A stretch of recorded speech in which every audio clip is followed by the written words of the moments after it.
میرے دوستوں بزرگ عزیزوں، جتنا بھی فساد ہے دنیا میں،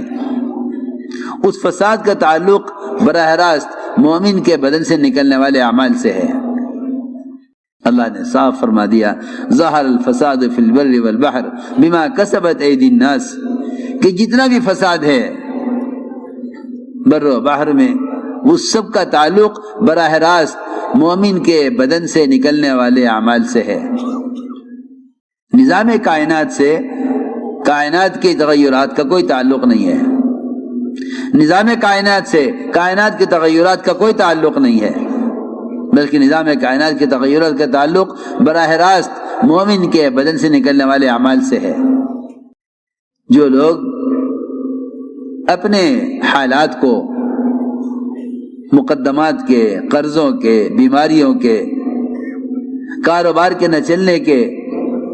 مختلف قسم کی ان کے دین، ان کی شریعت میں مختلف قسم کی رکاوٹوں کے آنے کے، ان تمام حالات کو جو لوگ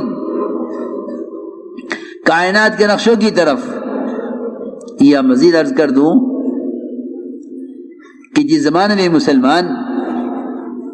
اپنے دین میں آنے والی رکاوٹوں کو حکام سے جوڑ دیں گے، یا اپنے حالات کو حکام سے جوڑ دیں گے، ایسے لوگ توبہ پر اور راستے پر اور نجات کی طرف نہیں آیا کرتے۔ اللہ رب العزت حالات لاتے ہیں سمجھانے کے لیے، حالات لاتے ہیں رخ پھیرنے کے لیے، حالات لاتے ہیں رخ پھیرنے کے لیے۔ اللہ تعالیٰ کا، لوگ کہتے ہیں حالات ہیں، حالات اللہ کا فضل ہیں، حالات اللہ کا فضل ہیں، اللہ کا مومن کے ساتھ بڑا فضل ہے کہ اگر یہ کاروبار میں حرام کی طرف جائے تو اللہ رکاوٹ پیدا کرتے ہیں، اگر یہ معاشرے میں حرام کی طرف جائے اللہ رکاوٹ پیدا کرتے ہیں، اگر یہ حکومت میں اور عہدے میں اور منصب میں ظلم کی طرف جائے تو اللہ رکاوٹ پیدا کرتے ہیں۔ لیکن سب سے بنیادی بات یہ ہے کہ ان رکاوٹوں سے اللہ کی طرف آنے والے وہ لوگ ہوتے ہیں جن کے دلوں میں ایمان ہوتا ہے، جن کے دلوں میں ایمان ہوتا ہے وہ ان رکاوٹوں سے توبہ پر آ جاتے ہیں۔ جن کے دلوں میں ایمان نہیں ہوتا وہ ان رکاوٹوں سے سبق کوئی نہیں لیتے، بلکہ وہ ان حالات کو اپنے اسباب سے جوڑ دیتے ہیں۔ یہی وجہ ہے کہ لوگ جتنی پریشانیوں کی طرف جاتے ہیں وہ اتنے اسباب کی طرف جاتے ہیں، یہاں تک کہ ان کو ان کی پریشانیاں حرام اسباب کی طرف لے جاتی ہیں، ان کو ان کی پریشانیاں حرام اسباب کی طرف لے جاتی ہیں۔ کہ اب کیا کر سکتے ہیں، سوائے کوئی راستہ نہیں ہے کہ ان کو ان کی پریشانیاں حرام اسباب کی طرف لے جاتی ہیں۔ میرے دوستوں بزرگوں عزیزوں، حالات عالم کا اسباب سے، حکام سے کوئی تعلق نہیں ہے۔ حالات عالم کا تعلق براہ راست مومن کے عمل سے ہے۔ اس لیے فرمایا کہ سب سے بنیادی چیز وہ ایمان ہے، اس لیے کہ ایمان کے بغیر دل کی آنکھ نہیں کھلتی، ایمان کا بغیر دل کی آنکھ نہیں کھلتی۔ فرعون پر جو بھی حالات آئے اس نے اپنے ہر حال کا مقابلہ حال سے کیا،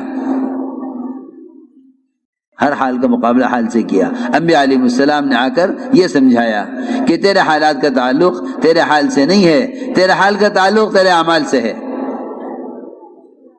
تو یہ سب سے بنیادی بات ہے کہ ایمان کے بغیر مومن عبرت نہیں لے سکتا، ایمان کے بغیر مومن عبرت نہیں لے سکتا۔ اسی لیے فرمایا کہ اللہ کو نہ جاننے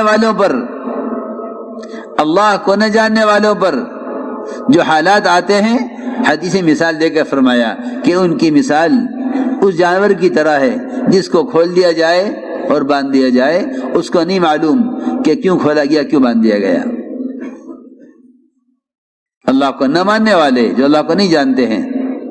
ان پر آنے والے حالات کی مثال بہت اچھی مثال دی ہے حدیث میں کہ عنوان والے حالات کی مثال ایسی ہے جیسے جانور کو باندھ دیا جائے اور کھول دیا جائے تو جانور نہیں جانتا کہ اسے کیوں باندھا گیا، کیوں کھول دیا گیا۔ اور آپ حضرات جانتے ہیں، آپ جانتے ہیں کہ اگر بھینس دودھ روک لے تو اس کے بچے کو کھول کر لاتے ہیں، وہ بچہ تھن منہ لگا دیتا ہے، بھینس دودھ چھوڑ دیتی ہے، اور جب وہ دودھ دینے لگتی ہے تو بچے کو لے جا کے باندھ دیا جاتا ہے۔ اس بچے کو نہیں خبر کہ اسے کیوں لایا گیا تھا، کیوں لے جایا گیا۔ یہ مثال دے کر فرمایا حدیث میں، بلکہ فرمایا کہ مومن کی مثال اور ایمان کی مثال اس گھوڑے کی طرح ہے جس کا پیر باندھ دیا جاتا ہے کھوٹے میں اور لمبی رسی کر کے اس کو چھوڑ دیا جاتا ہے سرسبز علاقے میں، وہ اس میں کھاتا پھرتا رہتا ہے یہاں تک کہ جب اس کے پیر کو جھٹکا لگتا ہے اور رسی پوری ہوتی ہے، کیونکہ آگے حد ہے، آگے کھیت دوسرے کا ہے، اس کو اس سے آگے نہیں جانا ہے۔ اللہ رب العزت نے بھی اسی طرح، اللہ تعالیٰ نے حدیث میں آتا ہے کہ اللہ نے اسی طرح چراگاہیں متعین کی ہیں۔ مومن کی چراگاہ یہ ہے، مومن کی چراگاہ یہ ہے، فرمایا کہ اللہ نے حدود قائم کی ہیں، اللہ نے حدود قائم کی ہیں۔ اللہ کی چراگاہیں وہ اللہ تعالیٰ کے احکام اور حدود ہیں۔ اللہ تعالیٰ نے حدود قائم کی ہیں کہ تمہیں یہاں سے آگے نہیں بڑھنا ہے۔ اس پر رسی جو تنگ ہوتی ہے، اس پر رسی تنگ ہوتی ہے، تجارت میں، زراعت میں، حکومت میں، سرمایہ داریوں کے نقشوں میں، یہ ملکوں میں کمانے کی غرض سے جاتے ہیں، وہاں کمائی کے نقشوں میں تنگیاں، وہاں سے واپس یہ سوچ کر آ جاتے ہیں کہ اس ملک میں کمانا مشکل ہے۔ حالانکہ یہ کہیں کہ جس طرح موت انسان کے آگے آگے چلتی ہے، موت انسان کے آگے آگے چلتی ہے، اس طرح رزق وہ ہر ایک کا رزق اس کے آگے موجود ہے، اس کے پیچھے بھاگنے کی ضرورت نہیں ہے۔ جس طرح موت یقینی ہے، رزق اس کا مقدر اور یقینی ہے، لیکن جو لوگ حالات سے عبرت نہیں لیتے ان کو ان کے حالات اور گناہوں کی طرف لے جاتے ہیں۔ تو میں نے عرض کیا کہ اللہ رب العزت جتنی بھی کمائی کے نقشے ہیں، ان نقشوں میں تنگیاں لاتے ہیں ان کو سمجھانے کے لیے، تو چنانچہ روایت میں ہے کہ ایمان اور مومن کی مثال اس گھوڑے کی طرح ہے جو گھوڑا اپنے کھوٹے سے بندھا ہوا ہو، جب یہ سرسبز میدان میں کھاتا ہوا چلتا رہتا ہے تو ہر گھوڑے کا مزاج یہ ہے کہ جھٹکا لگتے ہی، رسی پوری ہوتے ہی یہ کھوٹے پر واپس آ جاتا ہے، کہ اپنے کھوٹے کے پاس واپس آ جائے۔ یہ ہر گھوڑے کا مزاج ہے۔ آپ دیکھیں گے کہ جب گھوڑے کے پاؤں میں کی رسی پوری ہو جاتی ہے تو وہ کھوٹے پر واپس آ جاتا ہے۔ حدیث میں یہ مثال دے کر فرمایا یحول ثم یرجع الی آخیتہ، کہ میدان میں گھومتا رہتا ہے اور جب رسی پوری ہوتی ہے تو پلٹ کر کھوٹے پر آ جاتا ہے۔ لیکن میرے دوستو، بزرگو، عزیزو، اس زمانے میں مسلمان جن حالات سے بھی گزرتا ہے ان حالات سے عبرت نہ لے کر راستے کی طرف نہیں آتا۔ اس لیے فرمایا کہ حالات عالم کا تعلق کائنات کے نقشوں سے نہیں ہے، حالات عالم کا تعلق براہ راست مومن کے بدن سے نکلنے والے اعمال سے ہے۔ ایک صحابی کی نظر پڑی ایک عورت پر، ابھی میں نے عرض کیا کہ معاملات میں تنبیہ کرتے ہیں، تجارت میں نقصان لا کر، معاشرے میں تنبیہ کرتے ہیں، معاشرے کی لائن کے حکم کے ٹوٹنے پر، تو جیسے نظر پڑی اس عورت پر ادھر صحابی کا سر دیوار سے ٹکرا گیا،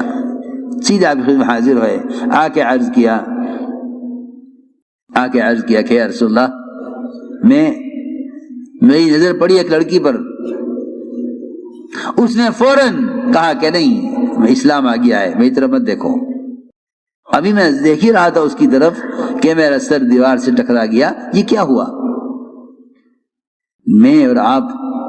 اس پر غور کریں کہ ایک صغیرہ گناہ، چھوٹا گناہ، ایک چھوٹا گناہ، صرف اتنا کہ لڑکی کو دیکھ لیا، اس پر اللہ رب العزت کی طرف سے فوراً تنبیہ ہوئی کہ اس وقت تمہارا سر دیوار سے جو لگا ہے یہ کوئی اتفاقی طور پر نہیں ہو گیا۔ میں کچھ ضروری بات عرض کر رہا، ہماری جو آنکھ نہیں کھل رہی ہے، اس کی اصل وجہ یہ ہے کہ بڑی سے بڑی بات پیش آ جاتی ہے، کہتے ہیں کہ یہ تو اتفاق سے ہو گیا، دنیا میں تو یہ ہوتا ہی ہے، دنیا میں تو ہوا کرتا ہے، اتفاق سے ہو گیا، ایسا ہونا تو نہیں تھا مگر اتفاق سے ہو گیا، ایسا ہونا تو نہیں تھا مگر اتفاق سے ہو گیا۔ سنو، مولانا ایسا فرماتے تھے اتفاق سے ہونا ہی دہریت ہے، اتفاق سے کچھ نہیں ہوتا، اتفاق سے ہونا ہی دہریت ہے، اتفاق سے کچھ نہیں ہوتا، جو کچھ ہوتا ہے اللہ کے کرنے سے ہوگا اور تیرے عمل پر ہوگا۔ ما اصابک من سیئۃ فمن نفسک، کہ تیرے حالات کے بگاڑ کا، سدھار کا تعلق باہر کی شکلوں سے نہیں ہے۔ تو لوگ یہ کہہ کر گزر جاتے ہیں کہ دنیا میں تو حالات آیا کرتے ہیں، اچھے برے نہیں۔ ایک لڑکی کی طرف نظر پڑی اور دیوار سے سر ٹکرایا،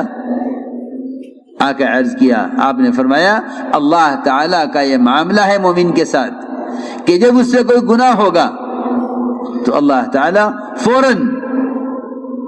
فوراً دکھلا دیں گے کہ تجھ سے یہ گناہ ہوا ہے، یہ کام غلط ہوا ہے۔ اس لیے میرے دوستو عزیزو، حالات مایوس ہونے کے لیے نہیں ہوتے، حالات مایوس ہونے کے لیے نہیں ہوتے، اور حالات گناہوں کے اسباب کی طرف جانے کے لیے نہیں ہوتے،